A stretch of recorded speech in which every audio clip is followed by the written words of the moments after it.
दीर्घ और प्लुत, उदात्त, अनुदात्त और स्वरित प्रकार से तीन भेदों वाले होते हैं। उदात्तादि के लिए सूत्र है। उदात्त के लिए उच्चैरुदात्तः, अनुदात्त के लिए नीचैरनुदात्तः, स्वरित के लिए समाहारः स्वरितः। उदात्त संज्ञा विधायक सूत्र के लिए वृत्तिकार वरद राजाचार्य जी लिखते हैं, तालवादिषु सभागेषु स्थानेषु ऊर्ध्वभागे निष्पन्नो अच उदात्त संज्ञा स्यात्।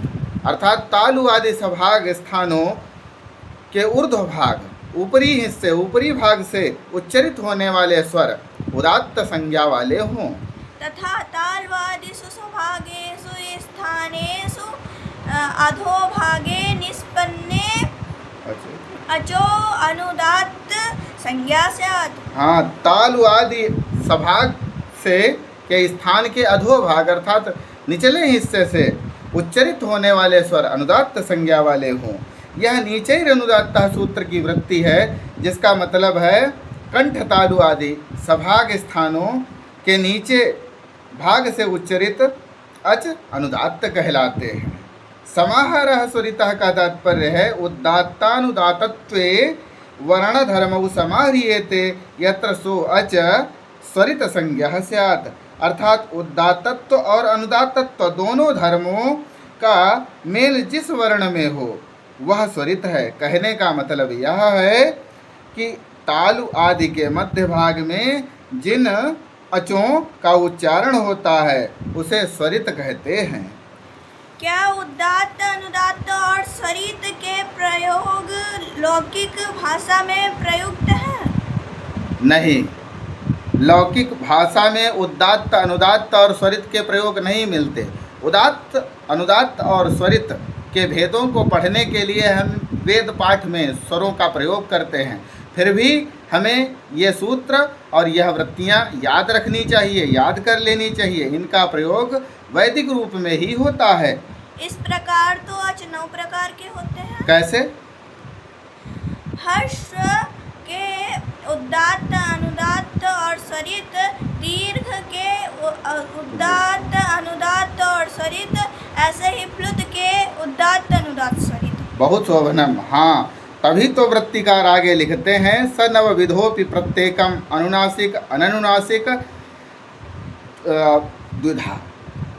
स नवविधोपि प्रत्येकम अनुनासिक अननुनासिकत्वाभ्याम द्विधा। मतलब इस प्रकार से अच 9 प्रकारों का प्रत्येक अनुनासिक और अननुनासिक भेद से 2 प्रकार का होता है। क्या तुम अनुनासिक क्या होते हैं यह जानती हो? हाँ, मुख नासिका, वचनोनुनासिका। मुख सहित नासिका से निकलने वाले वचनों को अनुनासिक कहा जाता है। मुख नासिका वचनोनुनासिका अर्थात मुख सहित नासिकयोच्चार्यमाणो वर्णो अनुनासिकः संज्ञा स्यात्। मतलब मुख और नासिका से बोला जाने वाला वर्ण अनुनासिक कहलाता है। और आगे वरद राजाचार्य जी लिखते हैं, आ ई ऊरी येषां वर्णानां प्रत्येकम 18 भेदाः। जो आ ई ऊरी हैं ये इनके प्रत्येक के 18 भेद हैं। 18 भेद। और इसी तरह से लृ वर्ण के 12 भेदाः, 12 भेद दीर्घाभावात्। उसमें दीर्घ का अभाव होता है। जैसे आ ई ऊ री, ये इन वर्णों के 18 भेद किस तरह से होंगे हम अभी स्क्रीन पर इस चीज़ को, इस स्थिति को दिखाने का प्रयास करेंगे। लृ वर्णस्य 12 दीर्घाभावात् और लृ वर्ण के 12 ही होंगे। अनुनासिक अननुनासिक भेद से प्रत्येक ह्रस्व दीर्घ प्लुत, जैसे ह्रस्व का उदात्त और अनुनासिक, ह्रस्व का अनुदात्त अननुनासिक, ऐसे ही इसी तरह से इस क्रम में 6 करके 6 × 3 = 18 भेद हो जाएंगे। एचाम अपि 12 तेषां ह्रस्वाभावात्। और एचाम एच का ए, ऐ, ओ, औ इत्यादि के भी 12 भेद हो जाएंगे। उनका ए, ऐ, ओ, औ का ह्रस्व नहीं हो सकता, ह्रस्वाभावात्। इस प्रकार से हम लोग आगे भी पढ़ते रहेंगे। नमो नमः। नमो संस्कृता।